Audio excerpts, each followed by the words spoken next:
Hello दोस्तों, नमस्कार। किसी चैनल में मैं आप सभी लोगों का दिल से बहुत बहुत स्वागत करता हूं। फर्स्ट टाइम विजिट किया है जरूर चैनल को सब्सक्राइब कर लेना।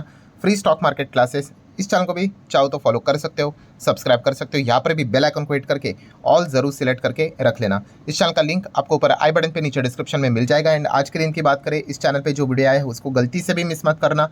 कैसे ऑपरेटर 99% लोगों को ट्रैप करने वाले कैसे फंसाते हैं, ठीक है, खास करके बिगनर्स को कैसे फंसाते हैं, इस वीडियो को देख लेना। आपकी आंखें खुल जाएगी, आप मत फंसना। इस वीडियो का लिंक मैंने ऊपर आई बटन पे दिया है। कैसे बचना है इससे रिलेटेड पूरा पॉइंट मैंने आप लोगों को स्टेप बाय स्टेप वहाँ पे बताया है। तो चलिए दोस्तों, फिलहाल तो अब इस वीडियो को स्टार्ट कर लेते हैं। ठीक है दोस्तों, अभी हम लोग आ चुके हैं बिल्कुल हमारे नॉर्मल स्क्रीन के ऊपर। एंड दोस्तों यहाँ पे इस वीडियो में हम लोग बात करने वाले हैं FOB के बारे में। FOB बोले तो ठीक है, जो इस चैनल से जुड़े हैं उनको पता चल गया, जो फर्स्ट टाइम आ रहे हैं उनको नहीं पता है। तो FOB बोले तो दोस्तों फ्यूचर ओरिएंटेड बिजनेस, ठीक है। फाइनेंस की दुनिया में अगेन कहना चाहूँगा, ऐसा कोई शब्द नहीं है कि फ्यूचर ओरिएंटेड बिजनेस करके, बट येस आप न्यू एज टेक्नोलॉजी बिजनेस बोल सकते हो, ठीक है। ऐसे बिजनेसेस जो कि भविष्य में काफ़ी बड़े बनेंगे। आज के ज़माने में लगता है कि भाई ये तो इम्प्रैक्टिकेबल है, शायद से नहीं चल सकते करके, ठीक है। ऐसे बिजनेस में आपको पता है काफ़ी ज़्यादा इमेंस ग्रोथ होती है। हाँ, रिस्क भी होती है भाई कि चलने चाहिए करके, अगर नहीं चले तो बुरी तरीके से पिट भी सकते हैं, ठीक है। रिस्क तो शेयर बाजार में कदम रखा है, तो भाई रिस्क के बारे में क्या ही बोले, ठीक है। ये तो कॉमन सेंस वाली बात है, रिस्क तो रहेगा। रिस्क नहीं चाहिए तो भाई FD कर लो, बहुत सिंपल सा गणित है। फ्यूचर ओरिएंटेड बिजनेस तो काफ़ी ज़्यादा देखने को मिल जाते हैं। अलग अलग टाइप के AI है, सेमीकंडक्टर है, ड्रोन वाली कंपनियां हैं, ठीक है।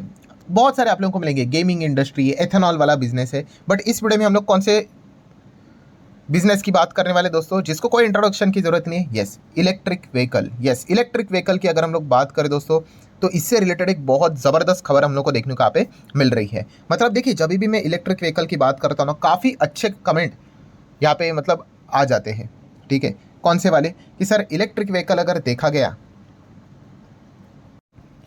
तो लगता नहीं भविष्य में इतना चल पाएगा करके, ठीक है। तो देखिए, शुरुआत में ऐसा ही लगता है, ठीक है। अगर मैं अपनी भी पर्सनली अगर मैं बात करूँ, ठीक है, देखो गाड़ी खरीदना ये एक अलग बात होती है और इन्वेस्टमेंट करना एक दूसरा अलग बात होती है, ठीक है। यहाँ पे अगर देखा गया, अगर मैं अपनी भी पर्सनल बात रखूँ, मैंने इसके पहले भी बताया आप लोगों को कि अगर मुझे गाड़ी खरीदने का होगा तो मैं इलेक्ट्रिक व्हीकल के बारे में इतना नहीं सोचूंगा। क्यों? क्योंकि जैसे मैंने कहा, मेरी जो रिक्वायरमेंट है, थोड़ा लॉन्ग ड्राइविंग के लिए अगर जाऊंगा तो वहाँ पे चार्जिंग इंफ्रास्ट्रक्चर अभी भी इतने पर्याप्त रूप में अवेलेबल नहीं है, ठीक है। कॉस्टिंग से रिलेटेड तो चलिए फिलहाल ऐसा कोई दिक्कत की बात तो यहाँ पे है नहीं करके, बट ये एक कन्वीनियंस की बात करें तो ये दिक्कत वाली बात है। मतलब विद इन सिटी ही गाड़ी यहाँ पे चलानी पड़ेगी, तो ये दिक्कत की बात है। तो जब भी मैंने इस प्रकार की बातें की है तो काफ़ी लोगों ने अच्छे काउंटर सवाल कमेंट में भी किए थे। तो फिर सर आप निवेश से रिलेटेड, मतलब EV की अगर हम लोग बात करें, पहले आप बहुत 3-4 साल पहले निवेश की बात करते थे, फिर क्यों ऐसा, मतलब इस सेक्टर की बात करें तो फिर इतना क्यों फोकस में? तो जैसे मैंने आप लोगों को बताया था, इसके पीछे एक रीज़न है, और वो रीज़न है दोस्तों सरकार। कौन सी सरकार? हमारी भारत सरकार नहीं, पूरे दुनिया की अगर हम लोग बात करें, वर्ल्ड गवर्नमेंट की अगर हम लोग बात करें, दुनिया की हर एक सरकार EV को सपोर्ट कर रही है, ठीक है। ये इसके पीछे का रीज़न है। मतलब पेट्रोल डीजल की अगर हम लोग यहाँ पे बात करेंगे दोस्तों, ठीक है, इसकी तो गाड़ी यहाँ पे चलती है, बट फिलहाल अगर देखा गया तो सरकार, हर एक दुनिया की सरकार की अगर हम लोग बात करें, मैक्सिमम सरकारों की बात करें, देश की बात करें, अभी वो पेट्रोल डीजल के ऊपर, गैसोलीन के ऊपर जो गाड़ियाँ चलती है, धीमे धीमे उसको कम करने का विचार यहाँ पे कर रहे हैं। क्योंकि पोल्यूशन की अगर हम लोग बात करें, देखिए पोल्यूशन तो बहुत सारी चीज़ों से होता है, सिर्फ गाड़ी के धुएं से थोड़ी ना होता है, बट फिर भी एक एक पॉइंट को पकड़ कर ही तो कम यहाँ पे करना है। आई नो EV की अगर हम लोग बात करें, बैटरी बनाने से रिलेटेड भी ज़बरदस्त पोल्यूशन होता है, बट अल्टीमेटली जो फोकस है, वो प्रोसेस है, वो क्या रहेगा कि सोलार से एनर्जी यहाँ पे जनरेट किया जाए एंड उसी से रिलेटेड चार्जिंग स्टेशंस बनाकर चार्ज किया जाए। तो ये फिलहाल तो लंबा प्रोजेक्ट की बात यहाँ पे चल रहा है, बट ओवरऑल कॉन्टेक्स्ट की बात करूँ तो मेजर कॉन्टेक्स्ट क्या है कि यहाँ पे इलेक्ट्रिक व्हीकल को बढ़ावा देने से रिलेटेड सरकार फोकस करे। एंड इसीलिए दोस्तों बहुत सारी दुनिया के अगर हम लोग गवर्नमेंट की बात करें तो उन्होंने लिटरली अभी बैन करने की भी बातें की है। किसको? पेट्रोल डीजल की गाड़ियों को। यस, बैन करेंगे या फिर कुछ रेस्ट्रिक्शंस डालेंगे, ठीक है, या फिर ऐसा कुछ करेंगे कि गाड़ियों के दाम एकदम आसमान ही छू जाए। पेट्रोल डीजल वाली जाओ खरीदो, बैन तो नहीं किया है ना, जाओ महंगा खरीदो करके। जो गाड़ियाँ 20 लाख में नॉर्मली मिल रही है वो हो जाएगी 25 लाख 30 लाख। कैसे खरीदेंगे? ऑटोमेटिकली डिमांड ही कम हो जाएगी। तो डिस्करेज करने की वो कोशिश कर रहे हैं। पेट्रोल डीजल की बात करते हैं और इसकी शुरुआत भी यहाँ पे हो चुकी है। अगर हम लोग यूरोपियन कंट्रीज की बात करें दोस्तों, बहुत सारे कंट्रीज ने इलेक्ट्रिक व्हीकल से रिलेटेड अपने टारगेट यहाँ पे सामने रखे हुए। मतलब वो कह रहे कि सिर्फ और सिर्फ इलेक्ट्रिक व्हीकल ही नई गाड़ियां बनेगी हमारे देश में। यस, ये टारगेट अलग अलग देश ने रखे। सबसे पहले तो अगर हम लोग बात करें, nearest target with in 2 years complete यहाँ पे करने का वो विचार करें 2026 तक। किसकी बात हो रही है? नॉर्वे की। नॉर्वे एक ऐसा देश है दोस्तों जिसने ईवी को पहले से काफ़ी ज़्यादा प्रमोट किया है। उन्होंने यहाँ पे बहुत सारे इंसेंटिव भी दिए थे ईवी एडॉप्शन करने के लिए, ठीक है। अगर आप गाड़ी लेते हो तो आपको फ़ायदा होगा। नॉर्वे की अगर बात करें तो इलेक्ट्रिक गाड़ी के सेल्स भी हम लोग को वहाँ पे नए वर्ल्ड रिकॉर्ड सेट करते हुए देखने को यहाँ पे मिल रहे थे, लगातार बढ़ते जा रहे थे, ठीक है। एंड इसलिए नॉर्वे यहाँ पे कह रहा है 2026 तक हम क्या करेंगे, इलेक्ट्रिक व्हीकल, मतलब जितने भी उनके देश में गाड़ियाँ बनाने वाली कंपनीज है, बनानी है तो इलेक्ट्रिक व्हीकल बनाओ, ठीक है। मतलब उन्होंने क्या कर दिया, अब चॉइस ही नहीं छोड़ी, ठीक है। पेट्रोल डीजल की आप बात करो ना, है ही नहीं, जाओ ईवी ही खरीदनी पड़ेगी। तो ये चीज़ें हम लोग को फिलहाल तो देखने को यहाँ पे मिल चुकी है। दैन अगर हम लोग बात करें तो कुछ अगर हम लोग यहाँ पे बात करें जैसे कि टोयोटा कंपनी, उन्होंने भी बहुत बड़े बड़े अनाउंसमेंट करके रखे हुए कि भविष्य में यूरोपियन कंट्रीज़ की अगर हम लोग बात करें 2026 तक हम क्या करेंगे, 20% नई जो गाड़ियाँ बनाएंगे वो सिर्फ यहाँ पे इलेक्ट्रिक ही बनाएंगे। ये पॉइंट उन्होंने सामने रखा है। क्यों यूरोप से रिलेटेड उन्होंने बात यहाँ पे की है, क्योंकि यूरोपियन कंट्रीज ही इसमें ज़्यादा देखने को मिले, जैसे कि नॉर्वे हो गया।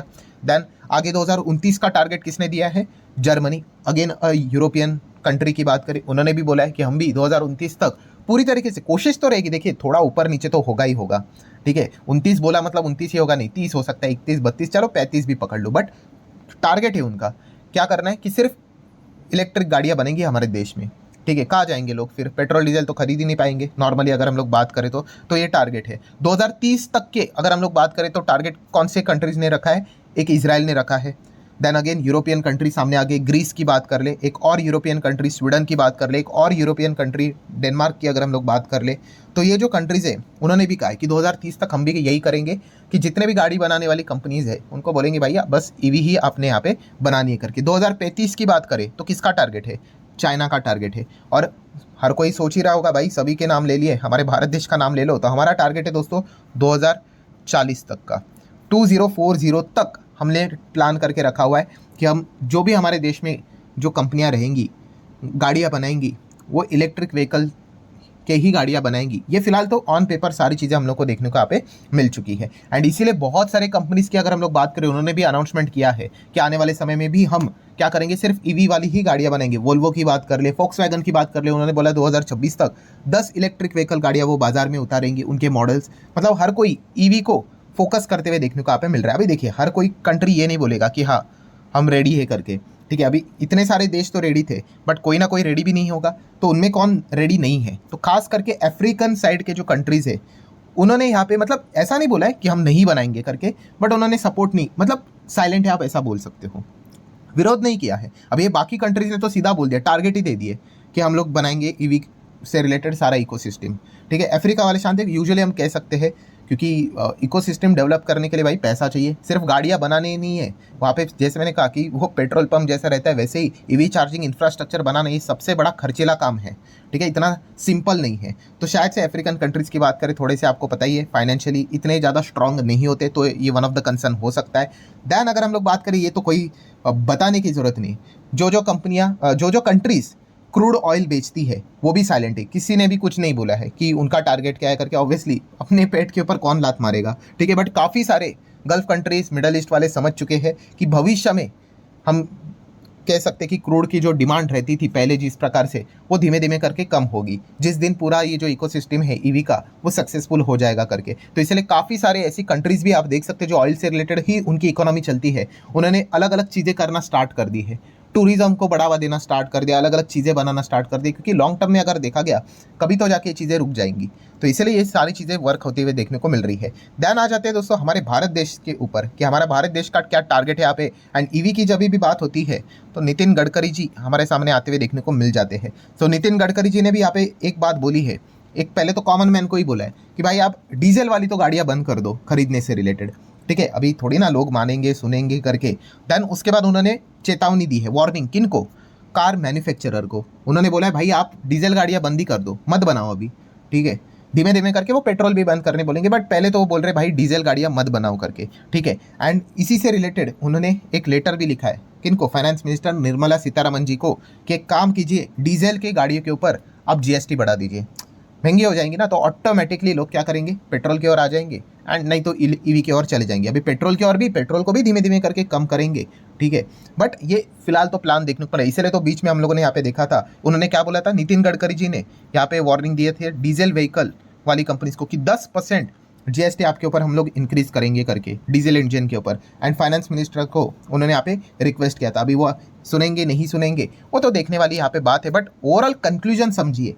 कंक्लूजन यही समझकर यहाँ पे आ रहा है कि ईवी को आगे लेकर आने के लिए सरकार पूरी तरीके से कोशिश कर रही है, दुनिया भर की सरकारें कोशिश कर रही है, ठीक है। टारगेट ऊपर नीचे हो सकता है, 40 के बदले 44 हो सकता है, 45 हो सकता है, 50 भी हो सकता है, बट जो फोकस है वो हम लोग को साफ साफ नज़र यहाँ पे आते हुए देखने को यहाँ पे मिल रहा है। एंड इसी चीज़ को लेकर भी यहाँ पे मैं इस सेक्टर के ऊपर काफ़ी ज़्यादा फोकस था, ठीक है। वरना पर्सनली अगर देखा गया तो दिख रहा है भाई, आजू बाजू में इंफ्रास्ट्रक्चर है नहीं, गाड़ी लेकर जाना मतलब वो एक सरदर्द रहता है। बट भविष्य में अगर आप गाड़ी लेने जाओगे, शोरूम में एंटर करोगे और सिर्फ हरे नंबर प्लेट से आपको देखेंगे, आपके पास पेट्रोल डीजल का चॉइस ही नहीं होगा, तो फिर अब बाय डिफ़ॉल्ट आपको यही गाड़ी खरीदनी है। तो ऑब्वियसली ये काफ़ी लंबी पारी है, ठीक है, एकदम रातों रात होने वाली चीज़ें नहीं, डिकेट्स लगेंगे इसको। बट येस, इस दिशा में हम लोग को ये सारी चीज़ें जाते हुए देखने को यहाँ पे मिल रही है। तो इसी से रिलेटेड ये वीडियो था, इंपॉर्टेंट वाला। आई होप आपको पसंद आया होगा, ठीक है। अच्छा, इससे रिलेटेड कौन से शेयर्स है, इसके ऊपर अगर आपको पूरा डिटेल वीडियो चाहिए तो जस्ट कमेंट सेक्शन में येस करके बोल देना, ठीक है। इसी अभी वीडियो में मैं अगर कंटिन्यू करूँगा तो फिर वीडियो 20 मिनट की हो जाएगी, ठीक है। काफ़ी लोगों का सर दर्द हो जाता है भाई लंबी वीडियोस देखकर।